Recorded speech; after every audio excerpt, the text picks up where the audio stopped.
अस्सलाम वालेकुम dear students, कैसे हैं आप लोग?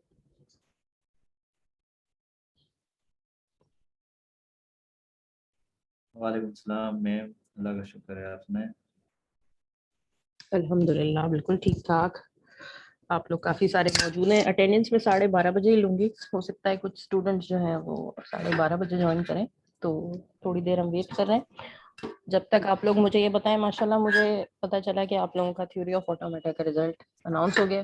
कुछ स्टूडेंट्स ने मुझसे जी पर्सनली कांटेक्ट किया, लेकिन बाकी सब ने जिन्होंने नहीं किया उनके रिजल्ट को जानने के लिए मैं बताऊँ कि कैसा रिजल्ट है आप लोगों का। बस अच्छा रहा। कैसा रहा आपका, क्या है? मिस 47 रहे मेरे फाइनल में। तो बहुत अच्छे हैं। फिर आपके आवाज में इतनी डाउट क्यों है? ये तो बहुत अच्छा रिजल्ट है, 47 तो बहुत अच्छे मार्क्स। बस ये था। अनएक्सपेक्टेड है ना मैम। ओवरऑल ओवरऑल कितने मार्क्स बने हसीब आपके? मिस मेरे फर्स्ट मिड में 12 थे और सेशनल मेरे 25 थे और ये 47 ही हो गए। ओवरऑल मेरे 80 ये तो के बहुत करीब अच्छे कुछ हैं, तो बने थे। बहुत अच्छे। 87 बोल रहे हैं, बहुत अच्छे हैं। नजीर कह रहे हैं 45 हैं, बेहतरीन। बख्तियार 44, जबरदस्त। 44.5. जोया 44.5, ठीक है, अच्छा, Overall 91.5. बेहतरीन बेहतरीन। 91, माशाल्लाह माशाल्लाह। जबरदस्त जबरदस्त जोया, वेरी गुड। तो आप लोग खुश हैं automatic Yes, result? ma'am. Miss बहुत ज्यादा। कोई ऐसा भी है जो ना खुश है? मलूक के अलावा। मलूक का तो मुझे पता है ना, मलूक मैम ला। सबका ही अच्छा रिजल्ट है ऑलमोस्ट। मिस मलुक का भी बहुत अच्छा है। हाँ, तो मलूक को वो उस 1.4 की ज्यादा फिक्र है कि जो उनके नहीं आए। हाँ मैम, थोड़ा सा रह गया ना। तो कोई बात नहीं, ये तो लक होती है। और नहीं नहीं मैम, मैं ऐसे ही मतलब बोल रहा था। हाँ, मैं वही कह रही थी कि मतलब हम होता है वाकई, जाहिर है कि तो मैं भी आपको अपनी जगह पर रखकर देखूं तो ये है कि 0.14 ही। हाँ, 1:30 में क्लास खत्म हो जाएगी। हाँ तो ये होता है कि अब जाहिर है कि बहुत मामूली सा डिफरेंस है, और उसकी वजह से हो जाता है। अच्छा, कोई ऐसे भी स्टूडेंट्स हैं, क्योंकि मुझसे पर्सनली एक दो स्टूडेंट्स ने कांटेक्ट किया जिनके मार्क्स इतने अच्छे नहीं आए। ऐसे तो कोई स्टूडेंट्स यहाँ पर नहीं है जिनके मार्क्स अच्छे नहीं आए या जो सेटिस्फाइड नहीं है अपने रिजल्ट से।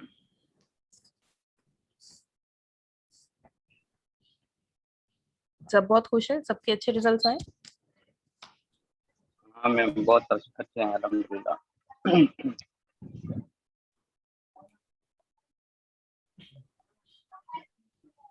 चलें तो बेहतरीन, ये तो बहुत खुशी की बात हो गई कि कम से कम ऑटोमेटिक आपका बहुत अच्छा रिजल्ट आया, और ऑफ कोर्स आपका बाकी कोर्सेज का भी रिजल्ट अच्छा ही आया होगा।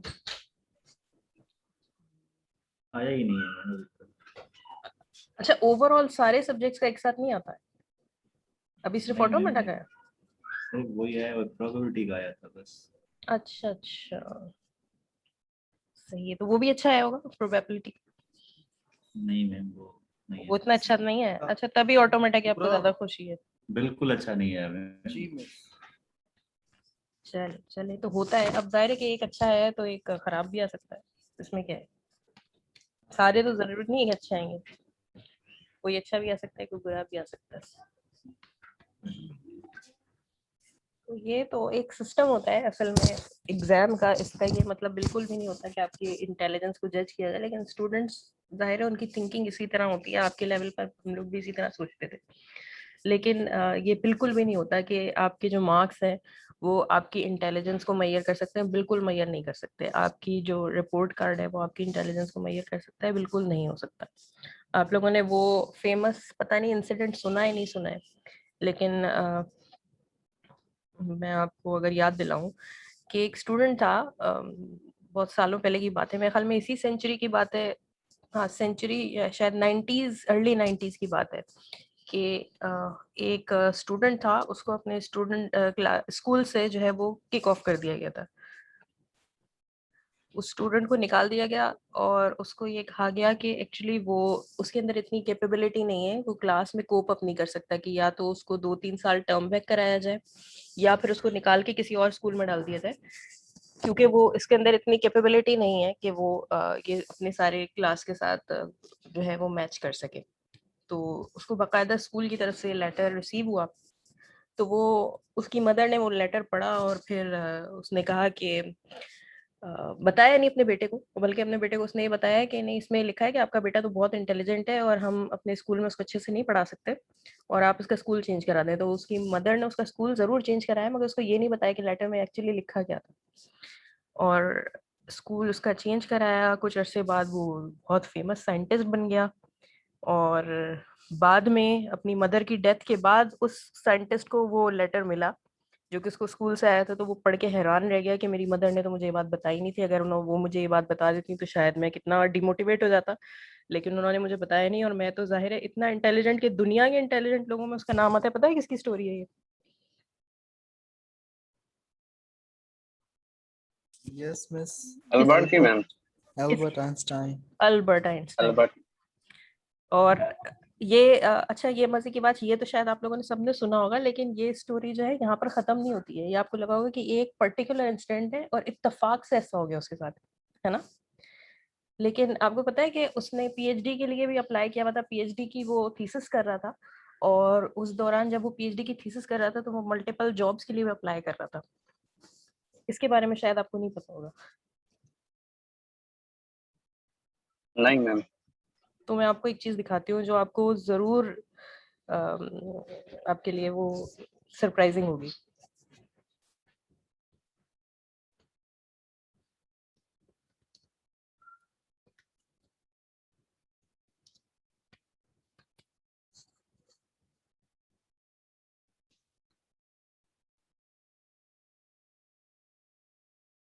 ये इंटरनेट पर आप सर्च करेंगे ना, आपको बड़ी इजीली मिल जाएगा ये लेटर, क्योंकि आजकल बड़ा इसको कोट किया जाता है।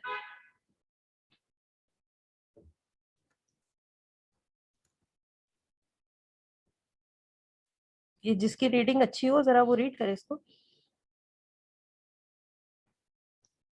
मैम स्क्रीन नहीं आ रही। स्क्रीन। स्क्रीन नहीं आ रही मेरी? मैम नजर ही नहीं आ रहा ma'am. Okay, I am sorry, I am sorry.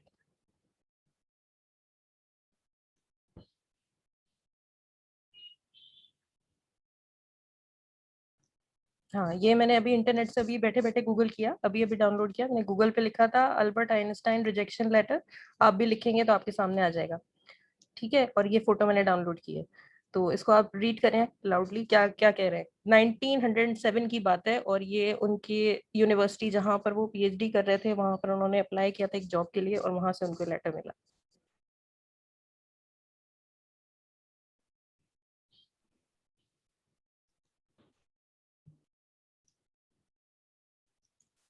Dear Mr. Einstein, your application for doctorate has not been successful at this time, and as such, you are not eligible for the position of associate professor. While you post an interesting theory in your article published in किसी journal का नाम लिखा हुआ है, we feel that your conclusion about the nature of light and the fundamental connection between space and time are somewhat radical. Overall, we find your assumptions to be more artistic than actual physics. ठीक है, ये उनका rejection letter है। सीधा सीधा 2 जुमलों में भी rejection letter लिखा जा सकता था, लेकिन माशाल्लाह से जबरदस्त रिजेक्शन लेटर लिखा गया किसी यूनिवर्सिटी से कि ये अब जो है ना ये म्यूजियम में लगता है और लोगों को दिखाया जाता है कि एक्चुअली जो आपके ऊपर जजमेंट पास की जाती हैं, चाहे वो अच्छी हो चाहे वो बुरी हो, जरूरी नहीं है कि वो जजमेंट हमेशा सही हो। वो जजमेंट कभी कभार इंतहाई ज्यादा गलत भी हो सकती है। तो हमें जब हम बहुत ज्यादा ऊंचे हवा में उड़ रहे होते हैं और जब हम बहुत ज्यादा अच्छे स्कोर्स ले रहे होते हैं और अच्छी ज्यादा अचीवमेंट्स कर रहे होते हैं, उस वक्त भी हमें बहुत ज्यादा प्राउड फील नहीं करना चाहिए। और जब हमें इस तरह की रिजेक्शन फेस हो उस वक्त भी हमें जो है वो डीमोटिवेट नहीं होना चाहिए, क्योंकि किसी भी ह्यूमन बीइंग के अंदर इतनी कैपेबिलिटी नहीं है कि वो दूसरे की इंटेलिजेंस को या दूसरे की कैपेबिलिटीज को जज कर सके। ठीक है, वो अपनी कैपेबिलिटी की बुनियाद पर ही जज कर सकता है। अगर किसी यूनिवर्सिटी ने उनको ये लेटर भेजा है तो इसका ये मतलब बिल्कुल नहीं है कि एक्चुअली ये लेटर डिफाइन करता है अल्बर्ट आइंस्टाइन को। आप जानते हैं इस यूनिवर्सिटी का नाम तो हमने सुना नहीं सुना, लेकिन अल्बर्ट आइंस्टाइन का नाम हमने बिल्कुल सुना है। तो ये सारी बातें आप लोगों से शेयर करने का रीजन ये था कि ये लेटर जो है ना, ये मैं सीरियस बता रही हूँ आपको, कि जब भी मेरे रिजल्ट्स आते हैं ना, चाहे मेरा अच्छा रिजल्ट है कभी लाइफ में, और सबसे ज्यादा जब मेरा कभी बुरा रिजल्ट आता है, जब मेरी लाइफ में बुरा होता है, तो मैं इस लेटर को जरूर खोलकर एक दफा देखती हूँ। और वो मुझे इसके वर्ड याद हैं, क्योंकि मैं इतना इसको देखती हूँ कि मुझे याद रहता है। लेकिन ये बिल्कुल मैंने अपनी गैलरी में सेव करके रखा हुआ है, और ये मैं हर दफा मोटिवेशन के लिए देखती हूँ इसको, कि मैं ज्यादा प्राउड भी फील ना करूँ कभी, और मैं कभी डीमोटिवेटेड भी फील ना करूं, कि लोग जो चीज जज करते हैं वो आपको डिफाइन नहीं कर सकते। तो अगर आपके रिजल्ट्स बहुत अच्छे आ रहे हैं तो बहुत अच्छी बात है, बहुत बेहतरीन बात है। लेकिन ये आपका लक है कि आपके रिजल्ट अच्छे आए। हो सकता है कि आपकी लक ना चलती और रिजल्ट उतने अच्छे ना भी आते। और अगर आपका रिजल्ट कम अच्छा है तो इसका भी ये बिल्कुल मतलब नहीं है कि आपकी इंटेलिजेंस में कोई कमी है। आपके अंदर जो चीज है, जो कैपेबिलिटी है, शायद उसको जज करने की कैपेबिलिटी सामने वाले के पास नहीं, इस वजह से आपके रिजल्ट खराब आते हैं। कभी भी अपने रिजल्ट्स को, अपने ग्रेड्स को, अपने मार्क्स को इतना सीरियसली नहीं लेना चाहिए कि वो आपकी परफॉर्मेंस पर बुरा असर डाले। हाँ, अगर आप इस तरह उसको ले रहे हैं, क्योंकि मुझे एक बच्चे की मैसेजेस आ रहे थे कि मैं रोता रहा सारी रात और ये वो, तो आपकी एज में वाकई रोना आता होगा शायद, लेकिन बिल्कुल नहीं रोना चाहिए, बिल्कुल ना रोना चाहिए। और मैं तो यूं भी कहूंगी कि ना रोना चाहिए और ना सेलिब्रेट करना चाहिए। आप लोगों ने याद होगा, मैं एक दफा नाराज भी हो गई थी आप लोगों से थोड़ा बहुत, लेकिन आप लोगों ने मुझसे ट्रीट मांगी थी किसी अचीवमेंट के लिए। तो ना तो मैं मार्क्स को सेलिब्रेट करना पसंद करती हूँ, और ना ही उसका ज्यादा दुख मनाना चाहिए।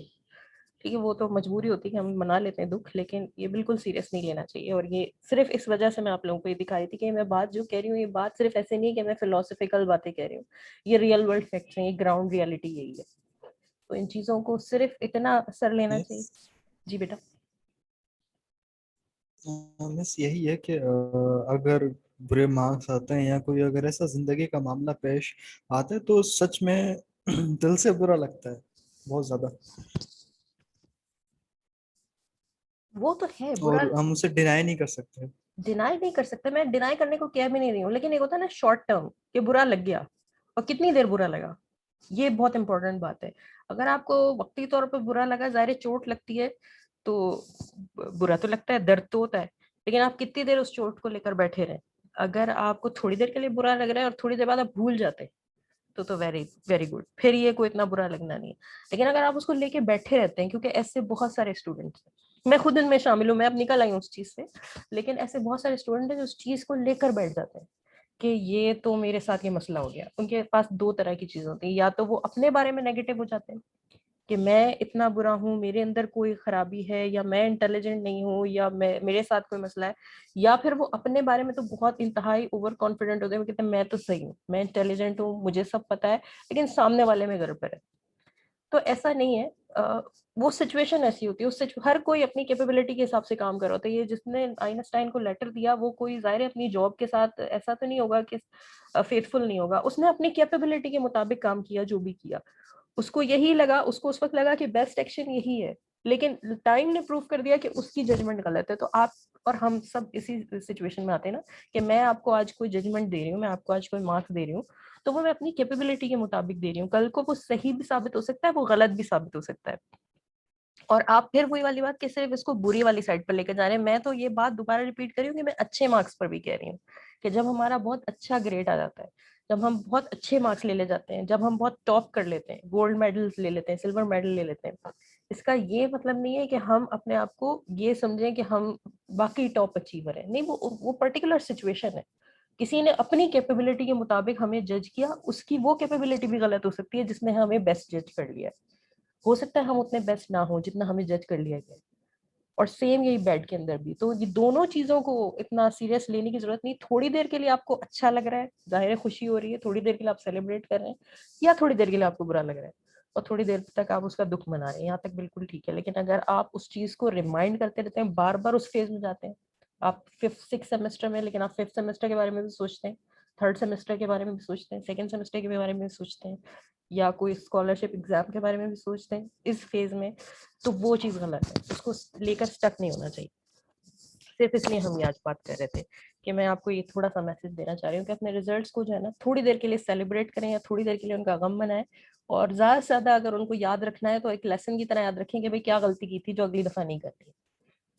कोई ना कोई तो गलती होगी ना, अगर किसी के 45 भी आए या 42 भी आए या 40 भी आए या 39 भी आए, तो जो नहीं आए वो क्यों नहीं आए, उसमें क्या गलती थी, उसी के बारे में सोचें। और उसको अगर इम्प्रूव किया जा सकता है, वो आप गेस कर सकते हैं कि कहाँ आपने गलती की, तो उसको जरूर करेक्ट करने की जरूरत है। बाकी इससे मैम मैम मार्क्स की वैल्यू नहीं होनी चाहिए, बस ये जरूरी है मतलब काफी है कि आप अपने आप से सेटिस्फाइड हो। वो बात सही बिल्कुल है। कभी कभार हमारी मजबूरी हो जाती है, कभी कभार हमें मार्क्स की वैल्यू देनी पड़ती है, मजबूरी हो जाती है। ये भी सिस्टम है ना दुनिया का कि कहीं कहीं हमें मार्क्स देकर ही पहुंचना होता है।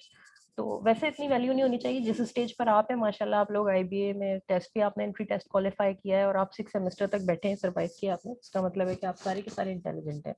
अगर इंटेलिजेंट नहीं होते तो आप कैसे क्वालिफाई करते, कैसे आप एडमिशन सिक्योर करते, और कैसे अभी तक 6 सेमेस्टर तक सरवाइव करते। तो अगर यहाँ तक पहुंच गए तो बस आप इंटेलिजेंट इनफ है, और सब मेरे लिए इक्वल है और सबके लिए इक्वल होने चाहिए। ठीक है, तो अच्छे मार्क्स जिन्होंने लिए हैं उनको भी बहुत बहुत कॉन्ग्रेचुलेशन, और बहुत अल्लाह ताला उनको इससे भी ज्यादा कामयाबियां दे और कामयाब करे। और लेकिन जिनके मार्क्स अच्छे नहीं भी आए हैं उनको भी उन बहुत दिल से जो है वो दुआएं, और अल्लाह ताला उनको हमेशा उनको भी कामयाब करे। और यकीनन अगर इस वक्त उनको वो खुशी नहीं मिली है जो वो चाहते थे, तो कभी ना कभी तो मिलेगी, ऐसा नहीं होता। एक और बस फिर हम लेक्चर स्टार्ट करते हैं। एक और वो मजे की मैंने फेसबुक पे पोस्ट पढ़ी थी, आप लोगों ने भी पढ़ी होगी। पॉपकॉर्न खाने का शौक है आप लोगों को? घर में हम लोग बनाते हैं पॉपकॉर्न। तो जब आप बाजार से लेकर आते हैं पॉपकॉर्न, तो वो एक पॉट में डालते हैं। जी बेटा। अब उस पॉट के अंदर ना, एक ही पॉट के अंदर आपने हंड्रेड्स ऑफ जो कॉर्न बीन्स होते हैं ना वो डाले हुए होते हैं, और वो सबके सबको इक्वल हीट मिल रही होती है, सबके सबके इक्वल ट्रीटमेंट मिल रहा होता है। लेकिन कोई जो है वो पहले बाहर निकल आ जाता है, पहले पॉपकॉर्न बन जाता है, कोई थोड़ी देर में बनता है। इसका ये मतलब नहीं है कि देगची खराब है, इसका ये मतलब नहीं है कि वो जो नमक हमने डाला है वो खराब है, या तेल खराब है, या चूल्हा खराब है, या पॉपकॉर्न खराब है। ये नेचुरल प्रोसेस है ना, कि कोई जरा पहले आ जाएगा और कोई बाद में आ जाएगा, हर किसी का टाइम होता है। तो हम भी सारे इंसान जो है ना वो पॉपकॉर्न की तरह ही होते हैं, हम लोगों का भी टाइम होता है। कोई जो है वो जरा पहले सक्सेसफुल हो जाता है, किसी को थोड़ा टाइम लगता है, लेकिन इसका ये मतलब नहीं कि किसी का कोई फॉल्ट है यहाँ पर। मैम दूसरा रिजल्ट आएगा, इसको भूल जाएंगे।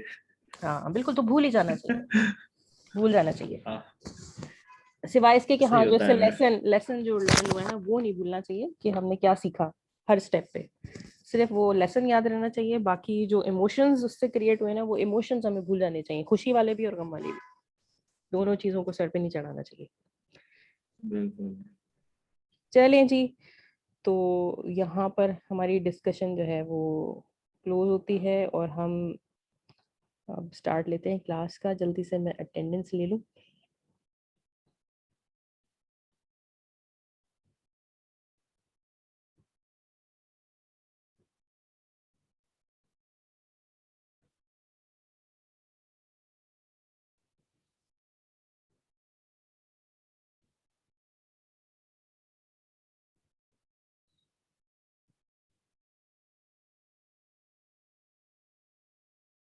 चले जब तक ये स्टार्ट हो, हम पढ़ रहे थे chapter of syntax directed translation, और ये चैप्टर आज हमें क्लोज करना है। इसमें हमने जब से ऑनलाइन क्लासेस स्टार्ट हुई हैं हम यही चैप्टर पढ़ रहे हैं।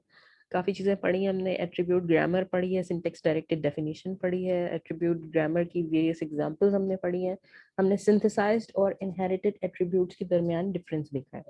तो यहाँ तक मुझे लगता है कि लास्ट क्लासेस में हम बहुत डेप्थ में क्लियर कर चुके हैं और बार बार रिपीट भी कर चुके हैं। तो मुझे नहीं लगता कि अब इसको मुझे दोबारा रिपीट करने की जरूरत है कि डिफरेंस क्या होता है सिंथेसाइज्ड एट्रीब्यूट में और इनहेरिटेड एट्रीब्यूट्स के अंदर। ठीक है,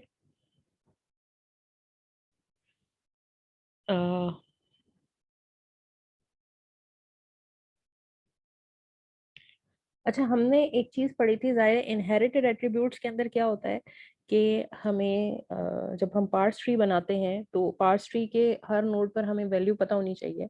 उस वैल्यू को इवेल्युएट करने के लिए हमारे पास प्रोग्रामिंग इंस्ट्रक्शंस होती हैं। तो ये हमारी अगर ग्रामर है, इस ग्रामर से रिलेटेड ये प्रोग्रामिंग इंस्ट्रक्शंस है। अच्छा, अगर वैसे देखें हम, तो ये प्रोडक्शन नंबर 1 है, प्रोडक्शन नंबर 2 है, प्रोडक्शन नंबर 3 है, प्रोडक्शन नंबर 4 है। तो अगर हम टॉप डाउन पार्सिंग कर रहे हैं तो इसकी प्रायोरिटी फर्स्ट है, फिर सेकंड है, फिर थर्ड है, फिर फोर्थ है। या फिर अगर हम बॉटम अप जा रहे हैं तो इसकी प्रायोरिटी फर्स्ट है, सेकंड है, थर्ड है, फोर्थ है। तो हमें जनरली लगता है कि यही प्रायोरिटीज यहाँ भी होंगी, कि अगर हम टॉप डाउन पार्सिंग कर रहे हैं तो ये प्रोग्रामिंग इंस्ट्रक्शन फर्स्ट नंबर पे, ये सेकंड नंबर पे, ये थर्ड नंबर पे और ये फोर्थ नंबर पे। या फिर हमें ये लगता है कि अगर हम बॉटम अप पार्सिंग कर रहे होंगे तो ये फर्स्ट नंबर पे, ये सेकंड नंबर पे, ये थर्ड नंबर पर, ये फोर्थ नंबर पर। ये हमारी अजम्पशन है, देखने में हमें ऐसा लगता है, लेकिन ऐसा एक्चुअली बिल्कुल भी नहीं है। ठीक है, हम जब ग्रामर लिखते हैं तो ग्रामर अपने हिसाब से, अपनी अंडरस्टैंडिंग से लिखते हैं, और ग्रामर की जो प्रोडक्शन की सीक्वेंस होती है उसी सीक्वेंस से हम सेमेंटिक रूल्स भी लिख देते हैं। ठीक है, क्योंकि ये हम मैन्युअली कर रहे होते हैं काम। लेकिन जब इसको हमें प्रोग्रामेटिकली इम्प्लीमेंट करना होता है तो इसको इम्प्लीमेंट करने से पहले इनहेरिटेड एट्रीब्यूट्स या सिंथेसाइज्ड एट्रीब्यूट्स जो भी है, खैर सिंथेसाइज में इतना प्रॉब्लम नहीं, क्योंकि सिंथेसाइज में जो ट्री की हायरार्की होगी वही सीक्वेंस होगा आपका इवैल्यूएशन का भी।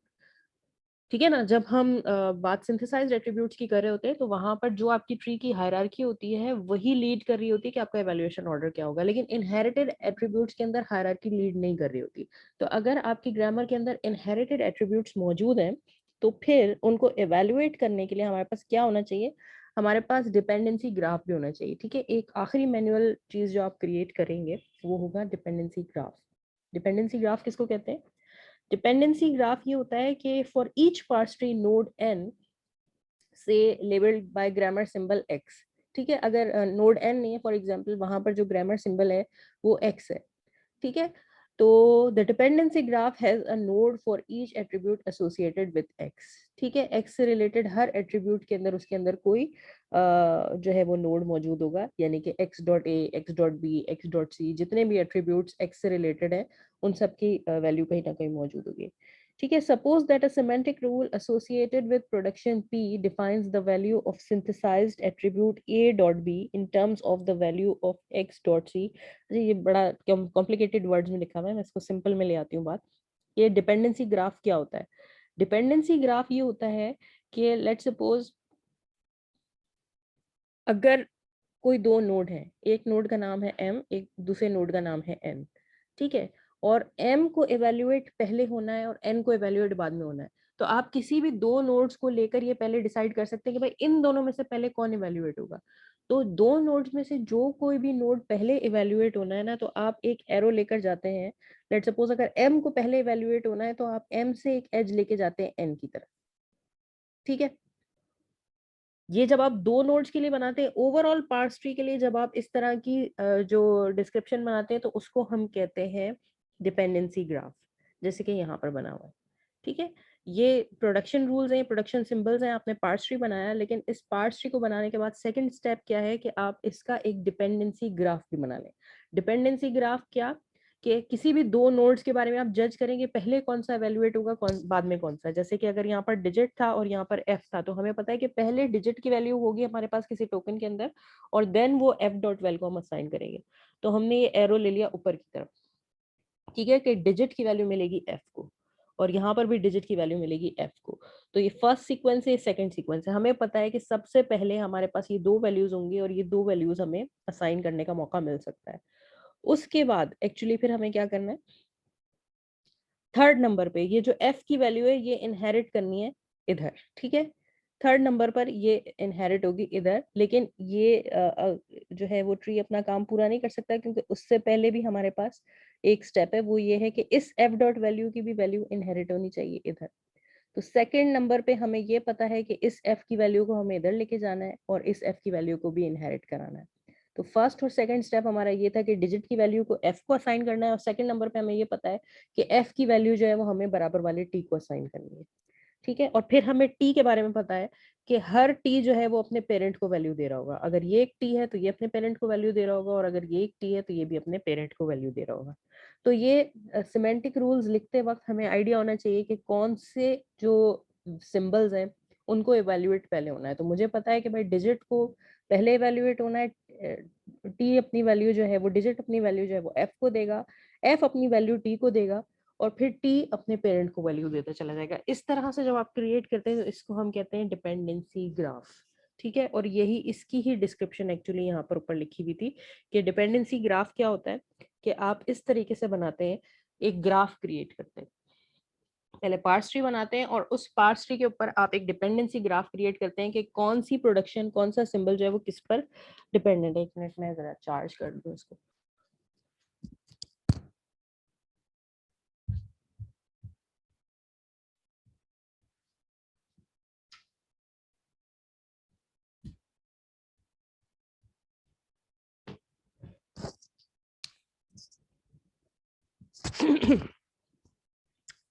जी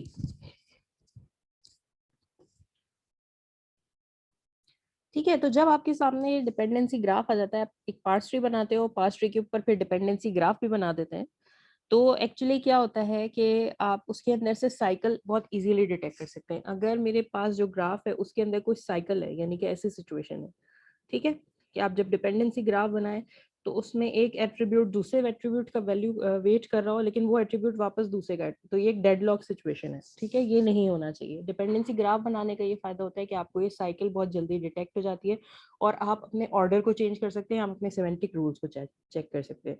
तो इम्प्लीमेंटेशन करने से पहले जो है बहुत ज़रूरी होता है कि आप ये डिपेंडेंसी ग्राफ भी बनाकर लिख लें। सबसे पहले आपको लिखनी है CFG, CFG के बाद उससे रिलेटेड सिमेंटिक रूल्स, और सिमेंटिक रूल लिखने के बाद तीसरी चीज़ कि उसका डिपेंडेंसी ग्राफ, जो आपने एट्रीब्यूट्स लिखे हैं उनका एवेल्युएशन ऑर्डर क्या होगा। ये तीन चीज़ें जब आप डिसाइड कर लें तो अब आप एक्चुअली जो है वो प्रोग्रामिंग के लिए बैठ सकते हैं और अब आप उन चीज़ों को इम्प्लीमेंट कर सकते हैं। ठीक है, तो इस इवैल्यूएशन ऑर्डर को ट्रैक करने के लिए हमें चाहिए होता है डिपेंडेंसी ग्राफ। तो इसके बारे में कोई क्वेश्चन है? आगे बढ़ सकते हैं हम कि डिपेंडेंसी ग्राफ होता क्या है, बनता कैसे है और इसका इस्तेमाल क्या है।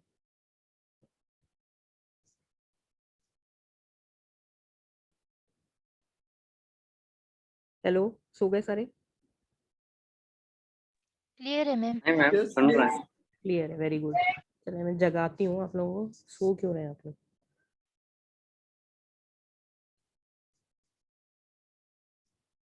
Compiler construction section A.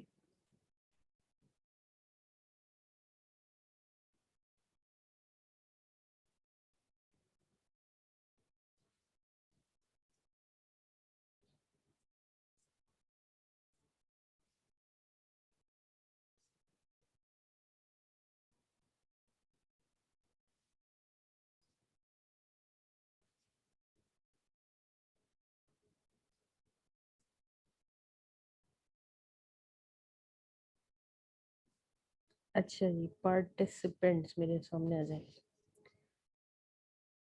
Abdul Ghafoor,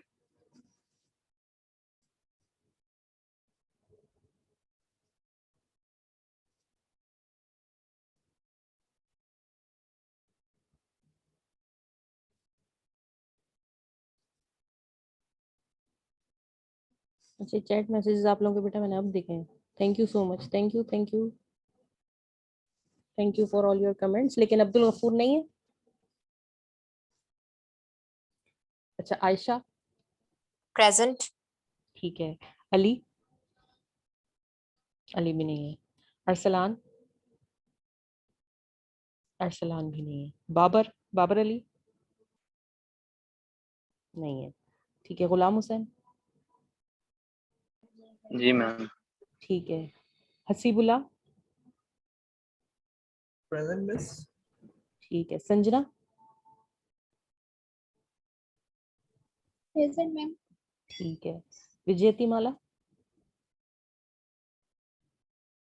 नहीं है विजयती माला। वाहिबा,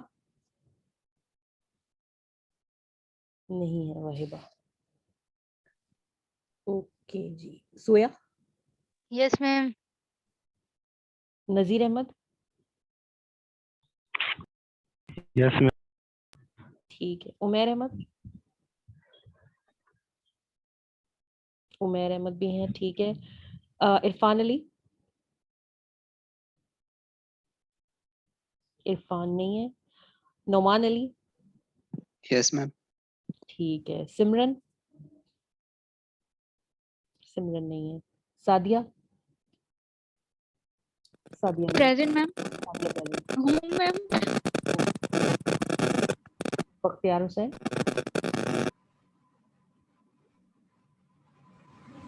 यस मैम। ठीक है, बख्तियार भी हैं। Saadat, Saadat Hussain, okay. Safdar Hussain, present ma'am. ठीक है। Karishma, Yes, ma'am. ठीक। Megha, yes ma'am. सही। मोहम्मद मलूक,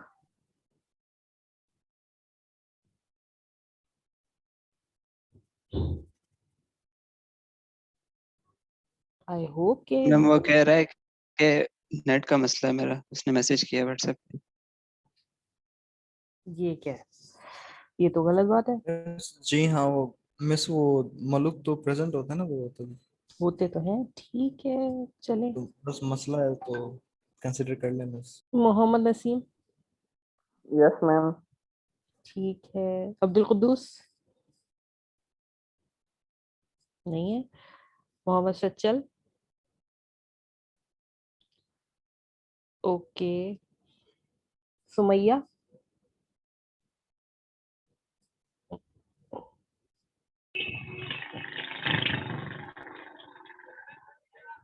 अब्दुल जब्बार,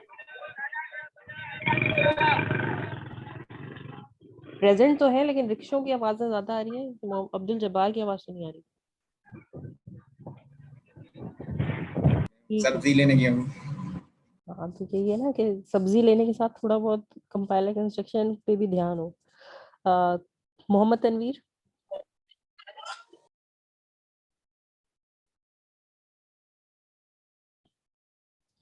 तनवीर नहीं है, ठीक है।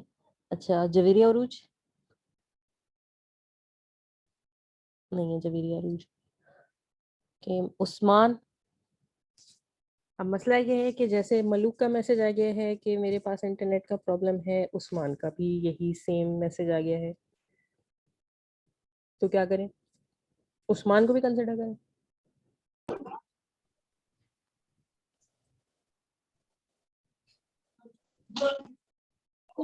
नहीं, मलूक का नाम तो मुझे नजर आ रहा है, उस्मान का नाम नजर नहीं आ रहा है, ये फर्क है। तो इंटरनेट प्रॉब्लम को बेटा आपको रिजॉल्व करना चाहिए, तो हम इसको करते हैं सेव। मैम इरफान अली। इरफान अली, आ गए आप? जी मैम, मैं पहले ही था, वो डिस्कनेक्ट हो गया था। अच्छा जी, इरफान, मैम जी जी।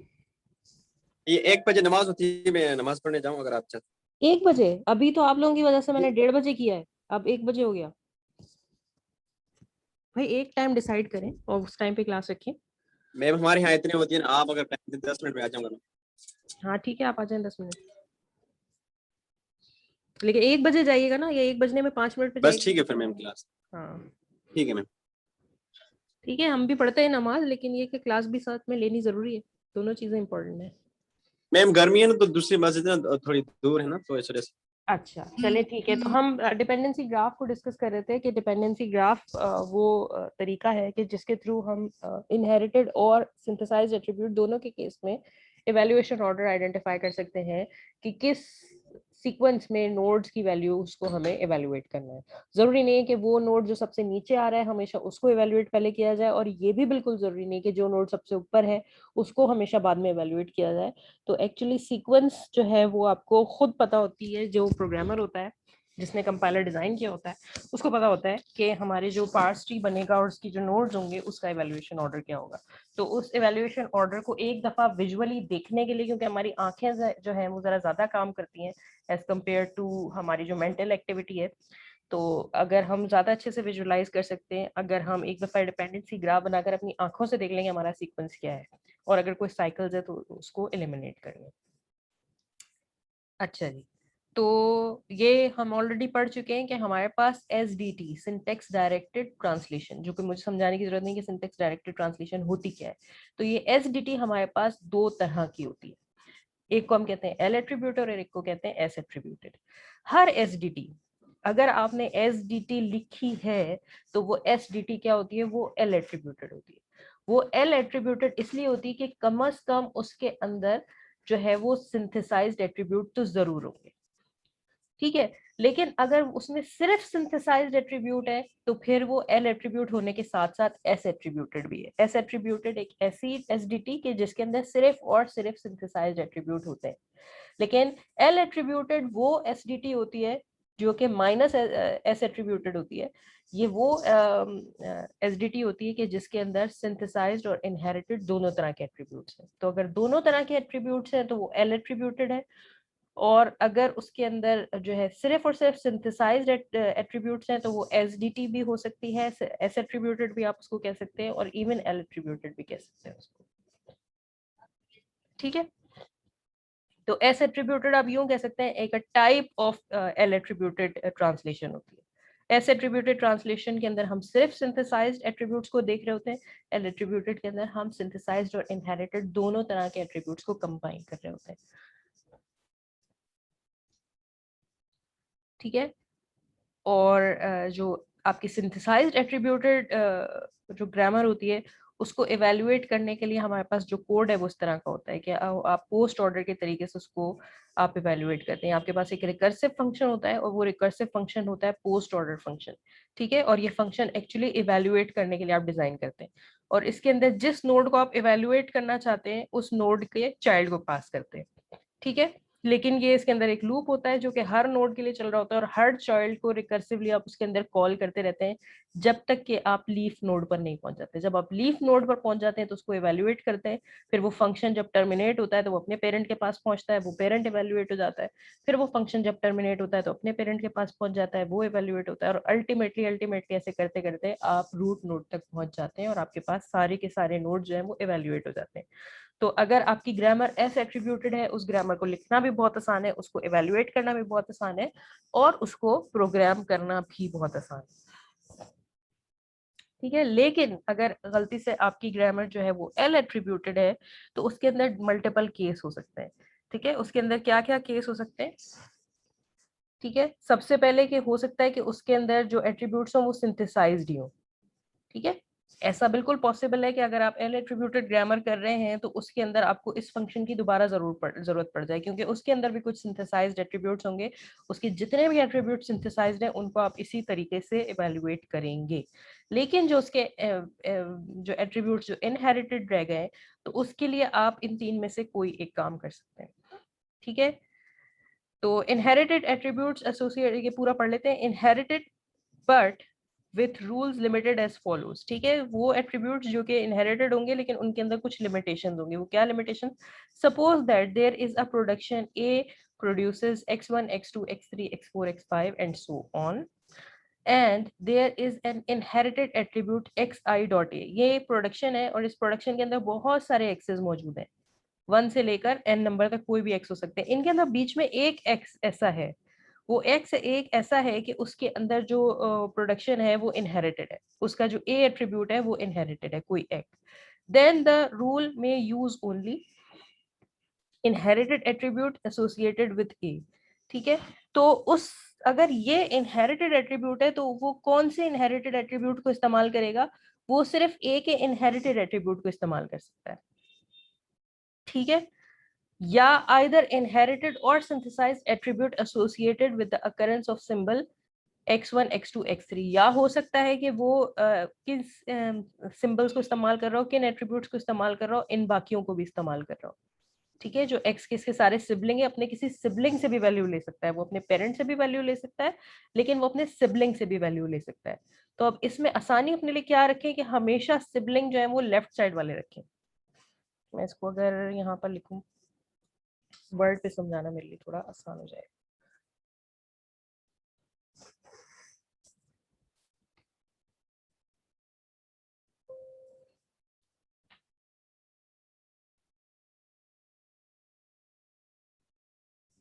ठीक है, लेट्स सपोज मेरे पास एक ग्रामर है, ये नजर आ रही है आप लोगों को, और बड़ी कर दूं।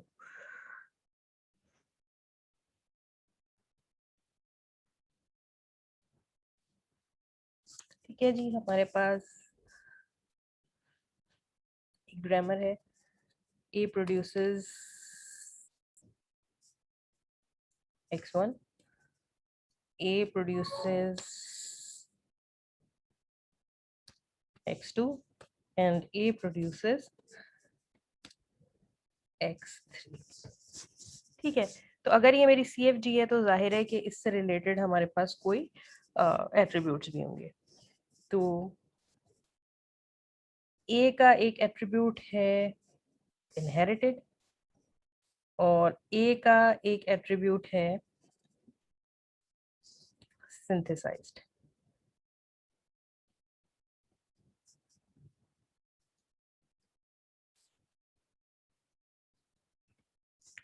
ठीक है,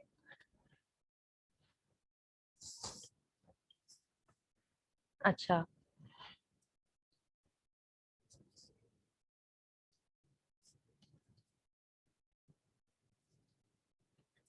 x2 हमारे पास एक ऐसा एट्रीब्यूट है कि जो एट्रीब्यूट बेसिकली है इनहेरिटेड, तो इसके पास इनहेरिटेड एट्रीब्यूट ही मौजूद है.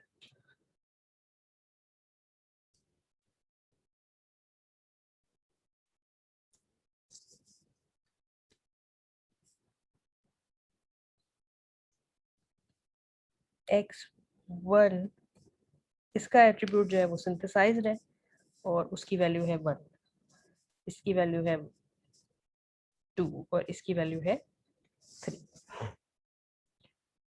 ठीक है, और ये है एक इनहेरिटेड एट्रीब्यूट. और फिर x3 है मेरे पास,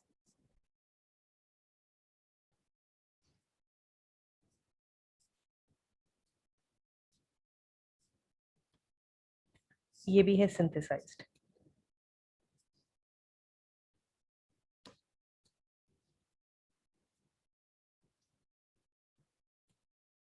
ठीक है, और इसकी वैल्यू है 4. लेट्स सपोज कुछ भी हो सकती है. तो अब हमारे पास सिचुएशन ऐसी है कि हमारे पास एक ग्रामर है और उसके अंदर मल्टीपल नंबर ऑफ प्रोडक्शंस हैं और मल्टीपल नंबर ऑफ एट्रीब्यूट्स भी हैं. कुछ एट्रीब्यूट्स हैं सिंथेसाइज्ड और कुछ है इनहेरिटेड. ठीक है, तो इस वक्त हमारा कंसर्न जो है, कोई एक एक्स ऐसा है हमारी ग्रामर के अंदर जिसका जो एट्रीब्यूट है वो एट्रीब्यूट बेसिकली इनहेरिटेड. अब इसका जो एट्रीब्यूट है x1 का, ये भी सिंथेसाइज्ड है. जो x3 है इसका भी सिंथेसाइज्ड है. लेकिन जो x2 है उसका जो एट्रीब्यूट है वो इनहेरिटेड है.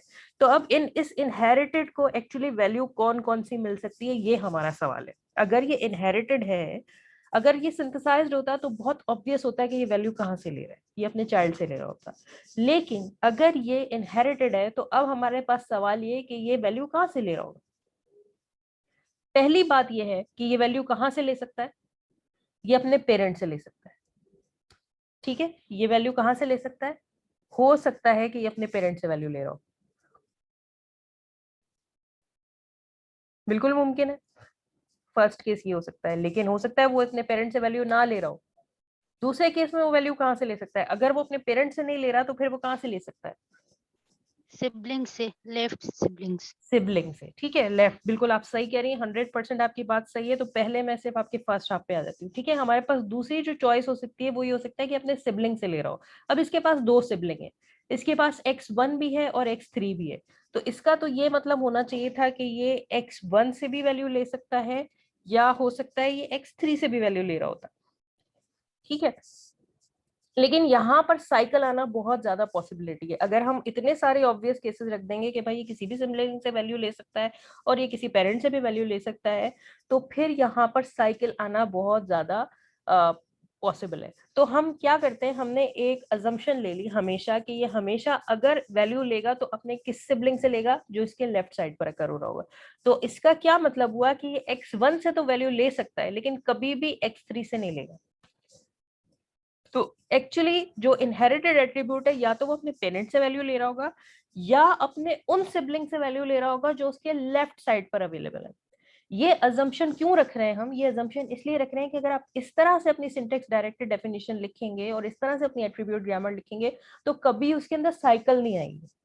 वरना अगर आप इसको भूल जाएंगे और आप इसको ओपन रखेंगे कि कोई भी एट्रीब्यूट वैल्यू कहीं से भी ले सकता है, किसी भी सिबलिंग से या अपने पेरेंट से, तो वो आप जाहिर है उसमें बहुत ज्यादा वो कॉम्प्लेक्स हो जाएगी, उसके अंदर साइकिल्स आ जाएंगी और उनको रेक्टिफाई करना बहुत मुश्किल हो जाएगा। तो कितना आसान है कि आप ये लिमिटेशन रख लें कि पहली लिमिटेशन तो ये है कि ये इनहेरिटेड ए से वैल्यू ले सकता है, लेकिन ए के सिर्फ किससे, ए के सिर्फ इनहेरिटेड एट्रीब्यूट से। हो सकता है ये ए से वैल्यू ले रहा हो लेकिन ए के इनहेरिटेड वाले से ही वैल्यू ले और किसी से ना ले, सिंथेसाइज्ड वाले से ना ले। और दूसरी बात ये कि हो सकता है कि ये अपने सिबलिंग से वैल्यू ले रहा हो, लेकिन अगर ये अपने सिबलिंग से वैल्यू लेगा तो ये अपने लेफ्ट साइड वाले ही सिबलिंग से लेगा, राइट साइड वाले से नहीं। क्योंकि अगर हर किसी को अलाउ कर दे लेफ्ट या राइट से सिबलिंग से वैल्यू इवेल्युएट करवाना, तो वहां पर साइकिल आने का बहुत ज्यादा अंदेशा है। तो इस बात को यहाँ पर लिखा गया है कि हमें ये ए और बी के अंदर यही बातें लिखी गई हैं कि इनहेरिटेड एट्रीब्यूट एसोसिएटेड विद ए, इससे आपका जो एक्स ऑफ आई है वो एट्रीब्यूट वैल्यू ले सकता है, या फिर इनहेरिटेड और सिंथेसाइज्ड एट्रीब्यूट ऑफ एक्स जो उसके लेफ्ट साइड वाले सिबलिंग है।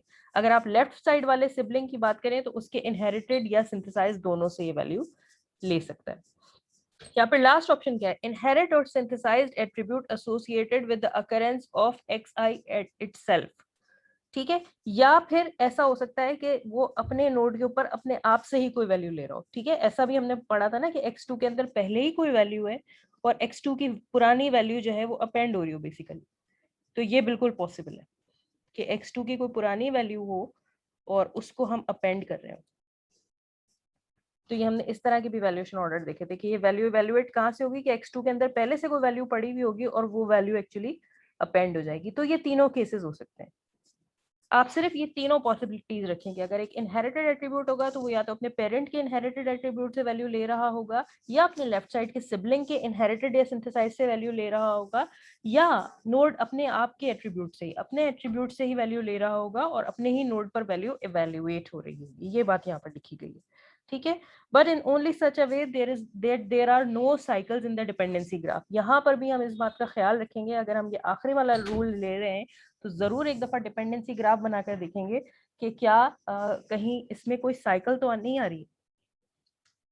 ठीक है, तो ये थ्योरेटिकली सारी बातें यहाँ पर लिखी थी जिनको समझना आप 2-3 दफा में रीड करेंगे तो आपको बात समझ में आ जाएगी। एक्चुअली बुक के ही वर्ड्स यहाँ पर मैंने कॉपी कर दिए हैं कि अगर आपकी ग्रामर एल एट्रीब्यूटेड है तो आप इन 3 अजम्पशंस को लेकर चलें और फिर आप अपनी एट्रीब्यूट ग्रामर इजीली लिख सकते हैं। ठीक है, अच्छा, तो यही हमने पढ़ा था कि एल एट्रीब्यूटेड ग्रामर के अंदर जो एट्रीब्यूट्स होते हैं वो सिंथेसाइज भी हो सकते हैं या इनहेरिटेड भी हो सकते हैं। अगर वो इनहेरिटेड हैं तो विद सम लिमिटेशन, ऐसा नहीं कि इनहेरिटेंस कहीं से भी हो सकती है, लेकिन इनहेरिटेंस के अंदर लिमिटेशन है। और वो लिमिटेशन क्या है वो अभी हम पढ़ चुके हैं कि ये 3 लिमिटेशंस हैं। इन 3 लिमिटेशंस के साथ इनहेरिटेड एट्रीब्यूट अपना काम कर सकते हैं। ठीक है,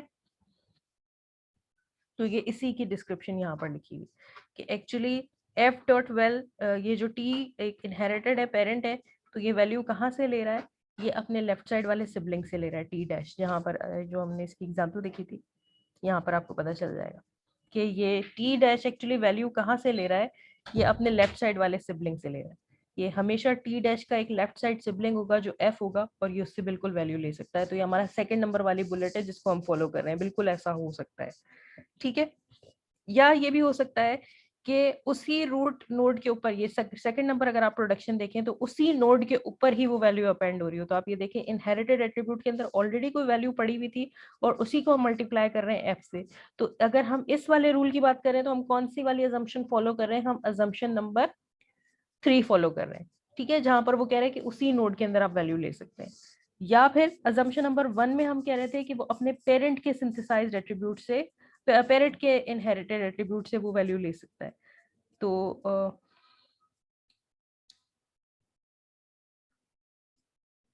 ये वाली अजम्पशन हमें कहाँ नजर आ रही है,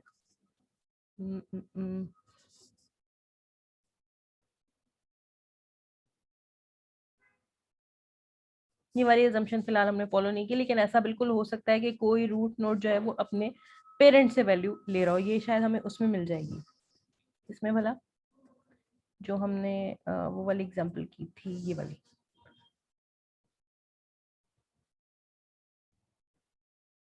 ठीक है, तो ये L1.inh, ये L1 एक इनहेरिटेड एट्रीब्यूट था और इसको वैल्यू कहाँ से मिलेगी, इसके पेरेंट के इनहेरिटेड एट्रीब्यूट से। प्रोडक्शन नंबर 4 जब भी हम देखेंगे तो प्रोडक्शन नंबर 4 कहाँ अप्लाई हो रही है, L, ID। तो हर दफा ये L वैल्यू कहाँ से लेगा, ये L वैल्यू लेगा अपने पेरेंट से। ठीक है, हर दफा एक एल वैल्यू कहाँ से ले रहा है, अपने पेरेंट से। तो जहाँ जब आप इस वाले पार्ट्स ट्री को देखेंगे तो आपको प्रोडक्शन नंबर या रूल नंबर 1 अप्लाई होता हुआ दिखेगा कि एक इनहेरिटेड एट्रीब्यूट अपने पेरेंट के इनहेरिटेड एट्रीब्यूट से वैल्यू ले सकता है, या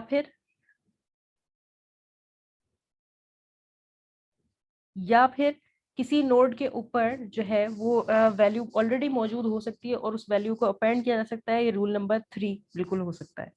ठीक है, या फिर ये हो सकता है कि जो आपका इनहेरिटेड एट्रीब्यूट है वो एक्चुअली सिंथेसाइज्ड एट्रीब्यूट से वैल्यू ले रहा हो, तो ये भी बिल्कुल पॉसिबल है। तो इसके साथ ये तीनों अजम्पशन आपको आई होप कि मैं थोड़ा बहुत क्लियर कर पाई हूँ कि एल एट्रीब्यूटेड ग्रामर में आपको ये 3 अजम्पशंस नजर आ सकती हैं, ये 3 तरह की इनहेरिटेंस होती हुई नजर आ सकती है। इन तीनों के अलावा कोई और तरह की इनहेरिटेंस नजर नहीं आएगी, और ये तीनों को अप्लाई करना मेक श्योर करता है कि आपके ग्राफ के अंदर साइकिल कभी नहीं आएगी। ठीक है, फिर ये लास्ट क्लास में मैंने आपसे ये भी क्वेश्चन पूछा था कि ये एक्चुअली इनहेरिटेड एट्रीब्यूट है या एल एट्रीब्यूटेड ग्रामर है या एस एट्रीब्यूटेड ग्रामर है या किस तरह की ग्रामर है। तो एक्चुअली दोनों में से किसी तरह की ग्रामर नहीं है, क्योंकि इसके अंदर साइकिल है, कोई भी एट्रीब्यूट कभी इवैल्यूएट ही नहीं हो पाएगा, दोनों एक दूसरे का वेट करते रहेंगे। क्लियर है यहाँ तक? यहाँ पर हम पॉज ले सकते हैं 1 मिनट का।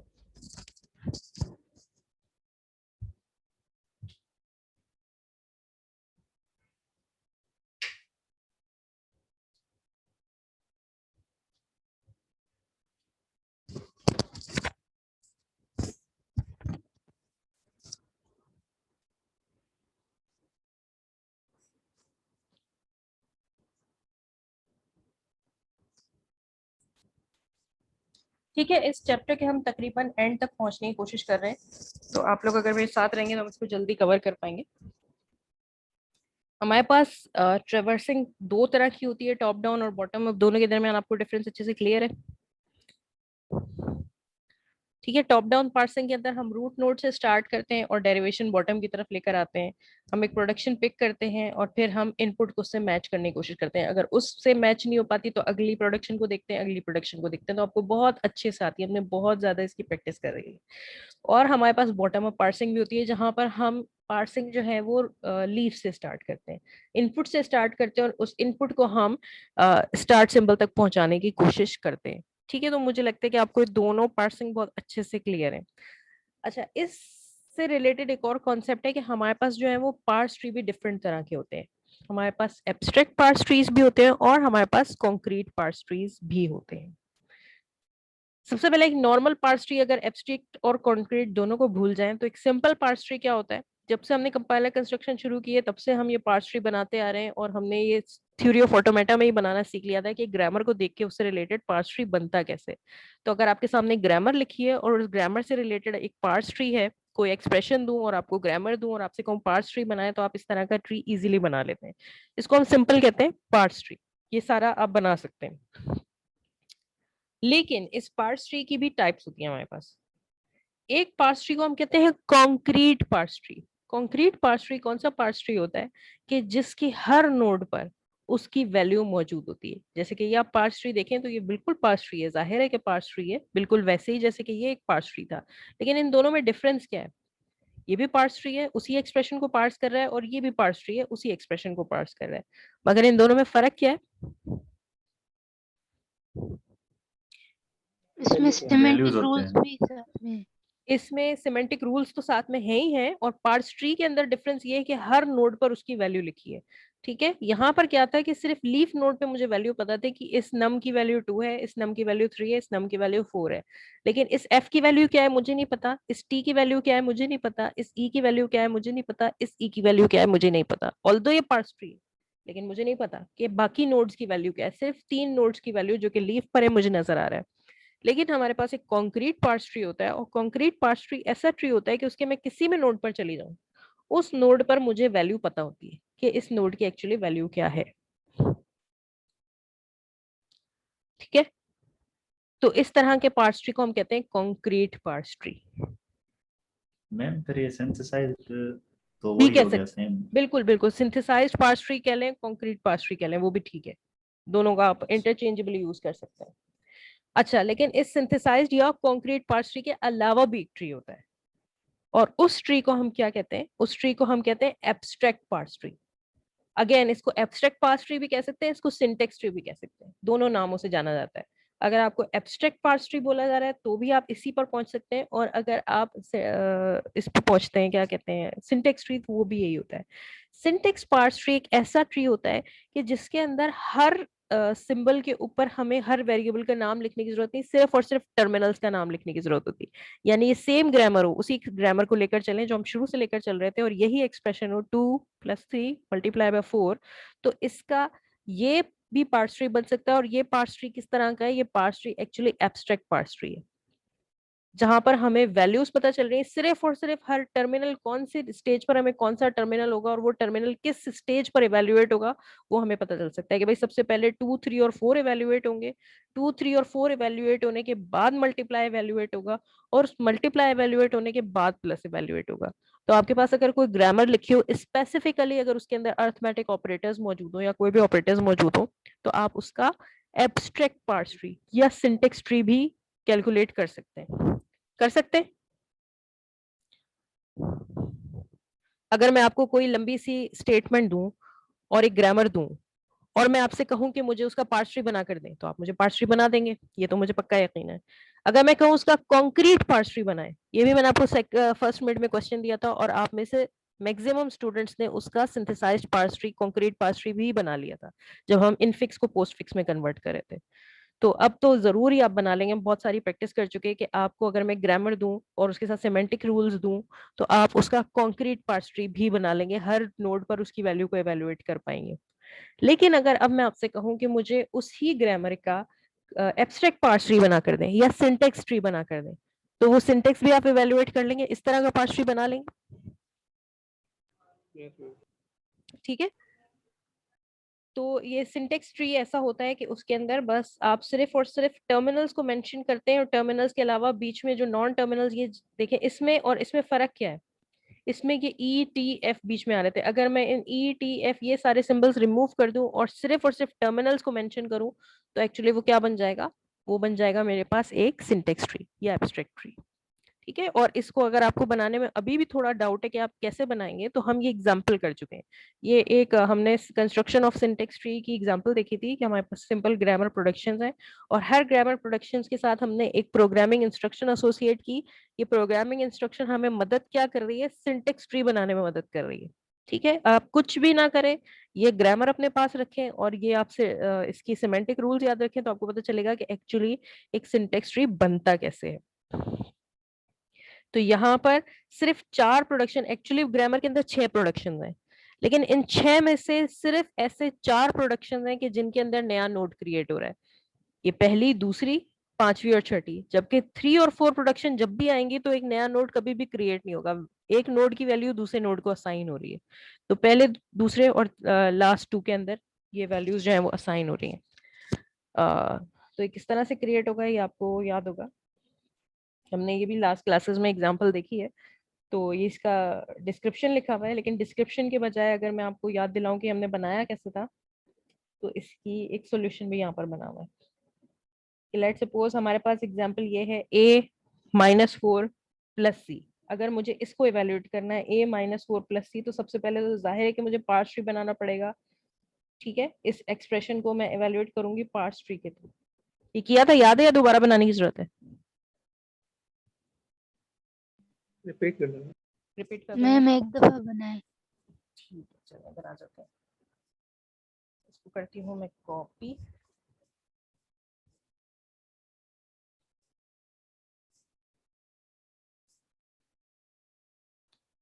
ठीक है, और हमारे पास एक्सप्रेशन क्या है, एक्सप्रेशन भी ले लेते हैं a-4 +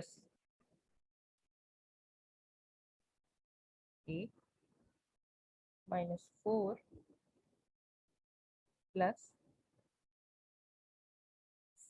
ठीक है, अच्छा अब ये पार्ट्स कैसे होगा, डेफिनेटली मुझे ई से स्टार्ट लेना पड़ेगा।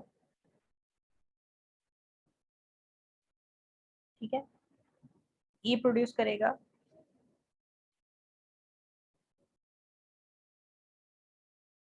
ई + t। ठीक है, लेकिन देन ई प्रोड्यूस करेगा ई माइनस टी।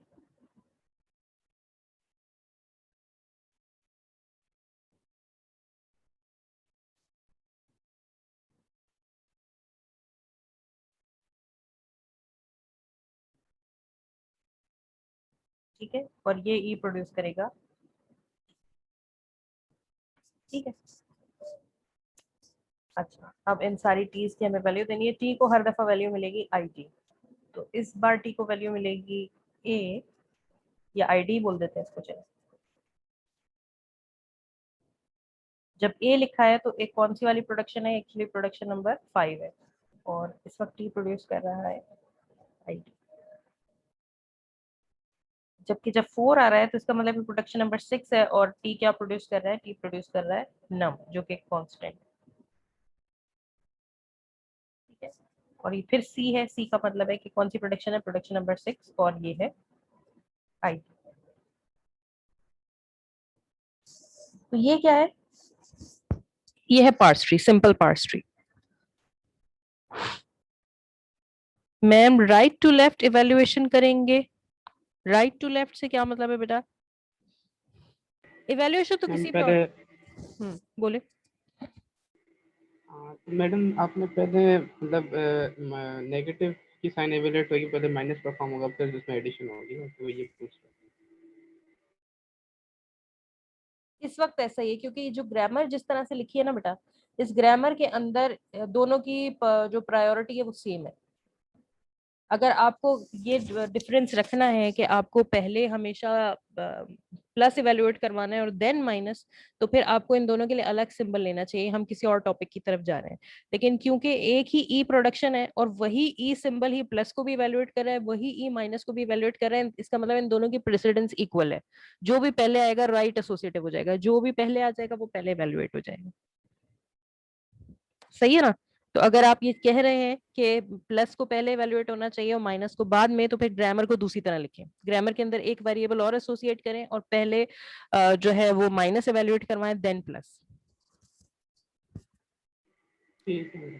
ठीक है, अच्छा ये हमारा पार्स ट्री तो बन गया। अब हम इसका कॉन्क्रीट पार्स ट्री बनाने की कोशिश करेंगे, और मजे की बात ये है कि जब हम इसका कॉन्क्रीट पार्स ट्री बनाएंगे ना, हर नोड की वैल्यू को इवेल्युएट करने की कोशिश करेंगे, या हर नोड को हम जब अप्लाई करने की कोशिश करेंगे सिमेंटिक रूल्स को, तो हमारे पास एक ट्री आ जाएगा खुद ब खुद। बना रहे होंगे हम कॉन्क्रीट पार्स ट्री, लेकिन हमारे पास बन जाएगा सिंटेक्स ट्री। ठीक है, क्योंकि इसमें इंस्ट्रक्शन कुछ इस तरह से लिखे हैं, लॉजिक इस तरह की इंप्लीमेंट हुई है। करके देखते हैं क्या होता है। ठीक है, प्रोडक्शन नंबर लिखते हैं। ये हमने कौन सी प्रोडक्शन अप्लाई की थी? दूसरा कलर ले लेते हैं, ये प्रोडक्शन नंबर 1 थी। देन ई माइनस टी, ये प्रोडक्शन नंबर 2 थी। देन ई प्रोड्यूसेस टी, ये प्रोडक्शन नंबर 3 थी। ठीक है, देन टी प्रोड्यूसेस आईडी, ये प्रोडक्शन नंबर 5 थी। टी प्रोड्यूसेस नम, ये प्रोडक्शन नंबर 6 थी। टी प्रोड्यूसेस आईडी, ये प्रोडक्शन नंबर 5 थी। तो हर स्टेप पर जाकर जो लिखा है उसको अप्लाई करने की कोशिश करते हैं। सबसे पहले देखते हैं प्रोडक्शन नंबर 6। जब भी प्रोडक्शन नंबर 6, यानी कि अभी हम इस स्टेज पे खड़े हैं, ठीक है, यहाँ पर, तो जब हम यहाँ पर बॉटम अप पार्सिंग कर रहे होंगे, वो कह रहा है कि टी प्रोड्यूसेस नम का मतलब है एक नया नोड क्रिएट कर दो। तो एक्चुअली एक नया नोड क्रिएट हो जाएगा।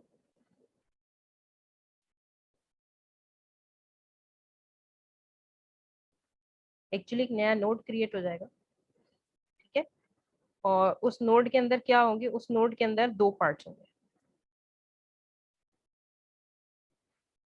उस नोड के 2 पार्ट्स होंगे। एक नोड के एक पार्ट के अंदर तो पड़ा होगा 4, ये स्ट्रिंग वैल्यू होगी जो कि यूजर ने लिखी है, आपने टोकनाइज की थी। लेकिन दूसरे में इसकी एक्चुअली वैल्यू होगी। ठीक है, यहाँ पर भी 4 पड़ा होगा, लेकिन ये 4 होगा इंटीजर। ये आपने एक्चुअली इवेल्युएट किया होगा बाद में प्रोग्रामिंग के थ्रू, जो हमने कॉन्स्टेंट्स वाला पार्ट पढ़ा था। तो दोनों के अंदर 4 पड़ा हुआ है, एक स्ट्रिंग वैल्यू है और एक न्यूमेरिक वैल्यू। ठीक है, ये हम किसकी बात करें? प्रोडक्शन नंबर 6 की। अब आ जाते हैं प्रोडक्शन नंबर 5। कह रहे हैं जब भी प्रोडक्शन नंबर 5 आए तो हमें क्या करना है? हमें ये करना है कि एक नोड बनाना है, और उस नोड के अंदर अगेन 2 वैल्यूज होंगी। ठीक है, पहली वैल्यू क्या होगी? पहली वैल्यू होगी आईडी, क्योंकि ये टोकन टाइप क्या है? ये टोकन टाइप है आईडी, टोकनाइज हुआ है एज आईडी। लेकिन आईडी की एंट्री क्या है, एक्चुअली यूजर ने एंट्री क्या की है, इसके अंदर पड़ा हुआ होगा ए। ठीक है, तो ये प्रोडक्शन नंबर 5 हमने कर ली। सेम यहां पर भी ऐसे ही होगा। ठीक है, एक नोड होगा और उस नोड की कोई भी वैल्यू होगी, उसके दो पार्ट्स होंगे। ठीक है, फर्स्ट पार्ट के अंदर होगा एक्चुअली आईडी, क्योंकि टोकनाइज आईडी के तौर पर होगा। लेकिन सेकंड पार्ट में इसकी एंट्री वैल्यू पड़ी होगी और एंट्री वैल्यू में पड़ा होगा सी। यहां तक बात ठीक है, ये तीनों पार्ट हमने कर लिए। अब हम चलते हैं प्रोडक्शन नंबर 3 की तरफ। प्रोडक्शन नंबर 3 कह रही है कि ई डॉट नोड एक नोड है और उसकी वैल्यू क्या होनी चाहिए, उसकी वैल्यू वही होनी चाहिए जो टी डॉट नोड की वैल्यू। ठीक है, तो अब यहाँ पर ई से रिलेटेड हम देखते हैं कि कौन सा नोड एसोसिएटेड है। तो एक्चुअली एक नोड होगा हमारे पास,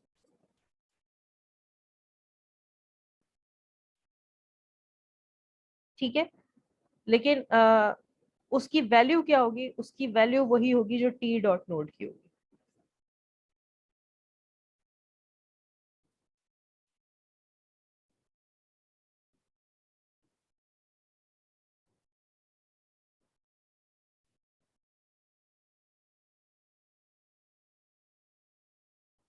तो ये एक नोड है, लेकिन एक्चुअली ये नोड खुद से कुछ भी नहीं है। ये नोड एक्चुअली एक पॉइंटर है किसकी तरफ, इस नोड की तरफ। इसकी अपनी कोई एग्जिस्टेंस ही नहीं है ना, ये ई है, ये ई वाला नोड है, मगर इसकी अपनी कोई एग्जिस्टेंस ही नहीं है, क्योंकि ये क्या है एक्चुअली एक और वेरिएबल है जो एक्चुअली इसी के एड्रेस को होल्ड कर रहा है। ठीक है, तो मैं इसको ना भी बनाऊं तो कोई फर्क नहीं पड़ेगा। अच्छा, देन ये प्रोडक्शन नंबर 2 है। प्रोडक्शन नंबर 2 क्या कह रही है, प्रोडक्शन नंबर 2 कह रही है कि अब एक नया नोड बनाने की जरूरत है। एक नया नोड बनाए, ठीक है, और उस नोड के अंदर क्या होनी चाहिए, उस नोड के अंदर 3 पार्ट्स होने चाहिए। तो मैं 3 पार्ट्स बना रही हूँ।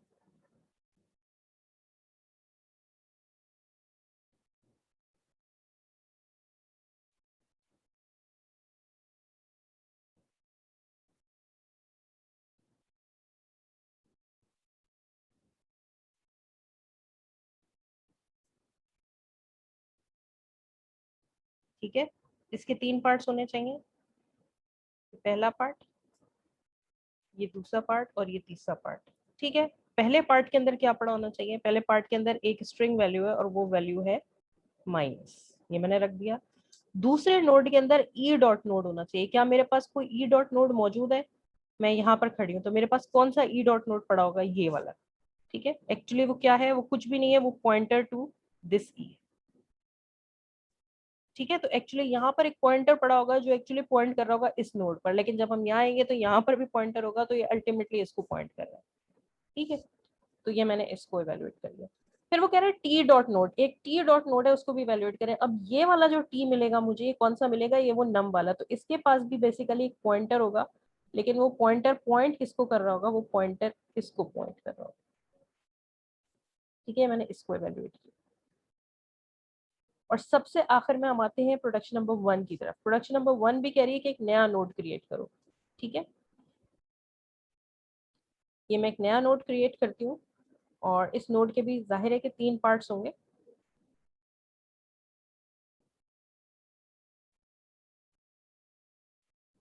कह रहा है कि पहले पार्ट में होना चाहिए प्लस, ठीक है, और दूसरे पार्ट में होना चाहिए ई डॉट नोड। आपके पास ऑलरेडी एक ई होना चाहिए, तो ये ई मेरा कौन सा है, ये ई ये वाला है। तो यहाँ पर एक पॉइंटर होगा, वो पॉइंटर बेसिकली किसको पॉइंट कर रहा होगा, वो पॉइंटर इस नोड को पॉइंट कर रहा होगा। ठीक है, और फिर मेरे पास एक टी डॉट नोड में होना चाहिए, तो ये वाला टी डॉट नोड कौन सा है, ये। तो यहाँ पर एक पॉइंटर होगा जो इस नोड को पॉइंट कर रहा होगा। ठीक है, तो एक्चुअली मेरे पास 5 टोटल नोड है, number 1, number 2, number 3, number 4, number 5। ये एक्चुअली नोड नहीं है, ये नोड क्रिएट ही नहीं हुआ था। ठीक है, मैंने बना दिया, ये रेक्टेंगल बनाकर मैंने बहुत बड़ी गलती की है, लेकिन बहरहाल ये नहीं होना चाहिए। असूलन क्या है कि ये नोड ही नहीं है, ये नोड क्रिएट नहीं होगा, बल्कि ऑलरेडी एक वेरिएबल जो है इसकी कॉपी बन जाएगी। ठीक है, तो एक्चुअली कुछ भी नहीं है, इसी की दूसरी कॉपी है, यहाँ पर यही एड्रेस होल्ड हुआ है। तो अगर आप इसको गौर करें तो ये क्या है, ये एक सिंटेक्स ट्री है। सबसे पहले मेरे पास एक माइनस है, माइनस वाला नोड किसको पॉइंट कर रहा है? माइनस वाला नोड पॉइंट कर रहा है ए को और 4 को। ऐसा है या नहीं? ये एक माइनस वाला नोड है और माइनस वाले नोड के साथ जो दो नोड्स कनेक्टेड है वो कौन से हैं? एक ये और एक ये। और उसके बाद मेरे पास एक प्लस वाला नोड है और प्लस वाला नोड किसको पॉइंट कर रहा है? पहले माइनस वाले को। पहले ब्रांच उसकी माइनस से कनेक्टेड है, ये देखिए माइनस से कनेक्टेड है, और दूसरी ब्रांच उसकी सी से कनेक्टेड है। तो एक्चुअली ये जो सिंटेक्स डायरेक्टेड डेफिनेशन लिखी है, मैं ये सारा काम क्या कर रही थी, मैं एक सिंथेसाइज्ड पार्स ट्री बनाने की कोशिश कर रही थी, लेकिन इसको लिखा कुछ इस तरह से गया है कि आप जब इसको सिंथेसाइज करेंगे तो यहाँ पर सिंटेक्स ट्री बन जाएगा। सिंटेक्स ट्री एक ऐसा ट्री होता है कि जिसके अंदर सिर्फ और सिर्फ टर्मिनल्स मौजूद होते हैं और बीच में और ग्रामर सिंबल्स मौजूद नहीं होते। तो ये आपका पार्स ट्री है, जबकि ये हमारा सिंथेसाइज ट्री था, क्योंकि हमने यहाँ पर हर किसी को इवेलुएट किया। यहाँ पर हमने ये टी था हमारा, ठीक है, ये भी टी था, ये भी टी था, ये ई था, ठीक है, और ये ई था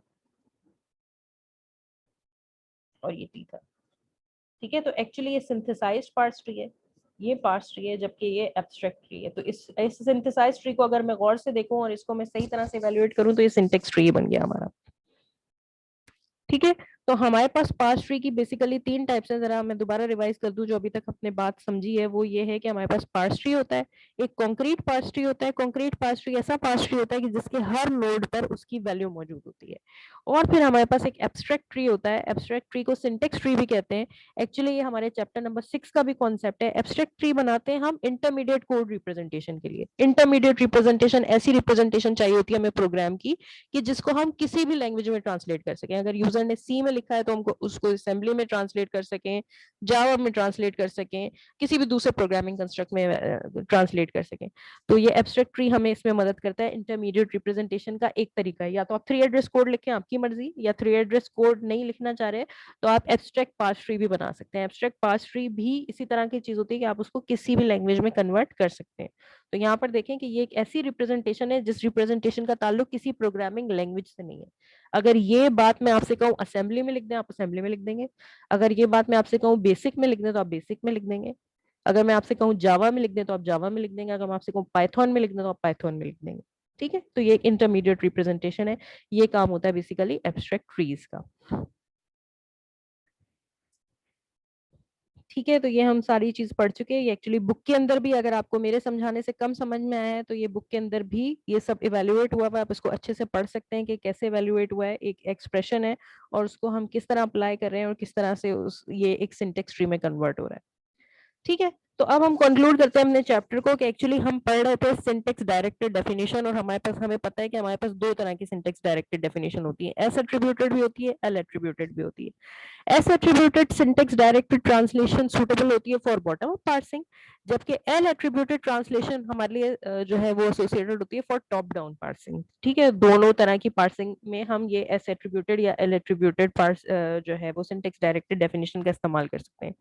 अच्छा, और इसकी एप्लीकेशन कहाँ कहाँ है, क्यों हम करें? सबसे पहला तो टाइप चेकिंग, सिमेंटिक एनालिसिस जब भी आपको करना है, अगर आप सिमेंटिक एनालिसिस करना चाहते हैं, टाइप चेकिंग करना चाहते हैं, तो आपको लिखनी पड़ेगी एसडीडी। लेकिन सिर्फ यहाँ पर इसका रोल खत्म नहीं होता, इंटरमीडिएट कोड जनरेशन। अगर आपको इंटरमीडिएट कोड जनरेट करना है, किसी एक लैंग्वेज को दूसरी लैंग्वेज में कन्वर्ट करने से पहले आपको एक बीच की इंटरमीडिएट रिप्रेजेंटेशन चाहिए। अगेन उसके लिए भी आपको इस टेक्निक को इस्तेमाल कर सकते हैं, एसडीटी को इस्तेमाल कर सकते हैं, जैसे कि अभी अभी हमने एग्जाम्पल में देखा कि किसी कोड को आप इंटरमीडिएट रिप्रेजेंटेशन में भी कन्वर्ट कर सकते हैं यूजिंग योर एसडीटी, ठीक है। और इस सेक्शन में जो हमने मेन एप्लीकेशन देखी वो हमने सिंटेक्स ट्री की कन्वर्जन देखी, ठीक है।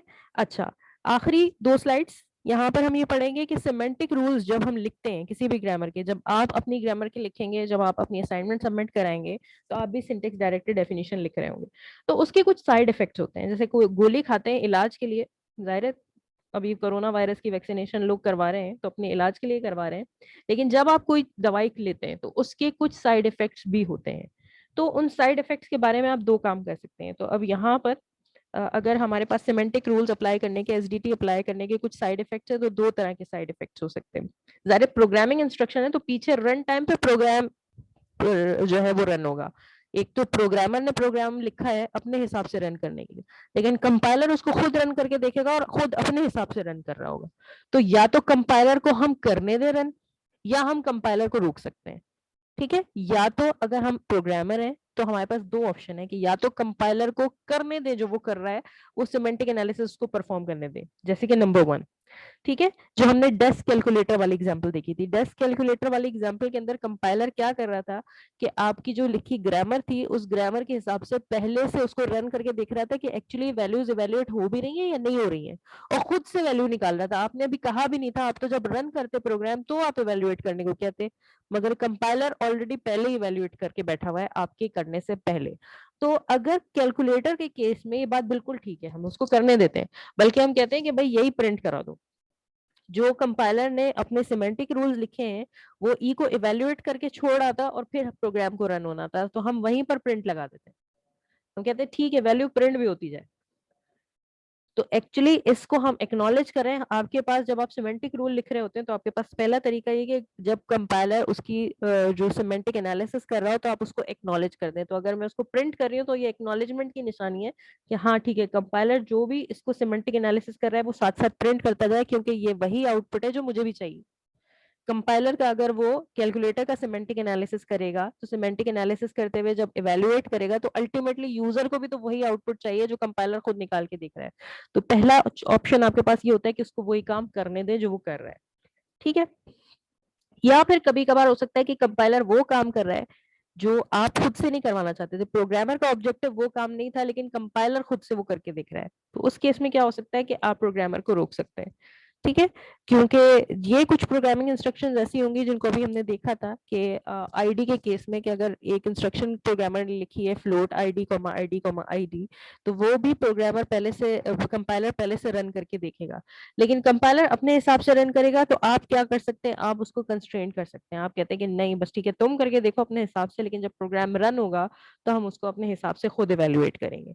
और आप ये जो सिंटेक्स डायरेक्टेड डेफिनेशन आपने लिखी है इसको आप इसकी सीक्वेंस को चेंज कर सकते हैं, तब्दील कर सकते हैं। जो पहले होना चाहिए, जो इनहेरिटेड एट्रीब्यूट्स पहले इवैल्यूएट होने चाहिए उनको आप पहले लिख सकते हैं, जो बाद में इवैल्यूएट होने चाहिए वो बाद में लिख सकते हैं। यहाँ पर आप क्या कर रहे हैं, यहाँ पर आप साइड इफेक्ट्स को कंट्रोल करने की कोशिश कर रहे हैं कि नहीं होगा तो सही, ये सारे प्रोग्राम ये सारी स्टेटमेंट्स रन तो होंगी लेकिन इसकी सीक्वेंसिंग मैं अपने हाथ में रखूंगा और इसकी सारी जो साइड इफेक्ट्स हैं उनको हम खुद कंट्रोल करने की कोशिश करेंगे।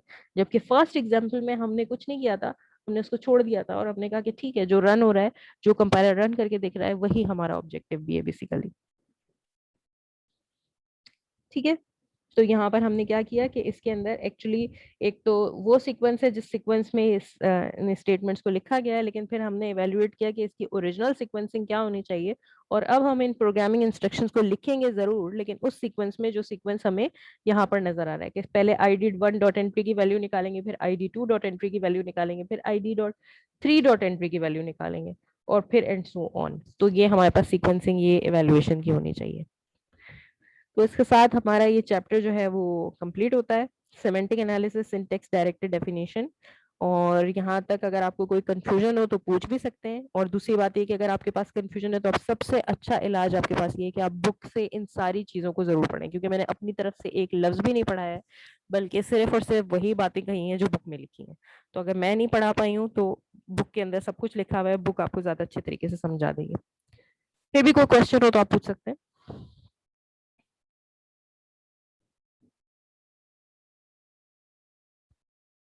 सो रहे हैं सारे? क्लियर है मैम। क्लियर है, चलें जी। Thank you Zoya. Okay ma'am. Okay, thank you so much. आप लोग जाएं, नमाज पढ़ें और इंशाल्लाह नेक्स्ट वीक हम लोगों की मुलाकात होगी। आप लोग होपफुली के प्रोजेक्ट के लिए तैयार होंगे, प्रेजेंटेशंस के लिए तैयार होंगे। एक वीक बीच में हम थोड़ी पढ़ाई करेंगे और उसके बाद हम प्रेजेंटेशंस की तरफ चलेंगे। अल्लाह हाफिज।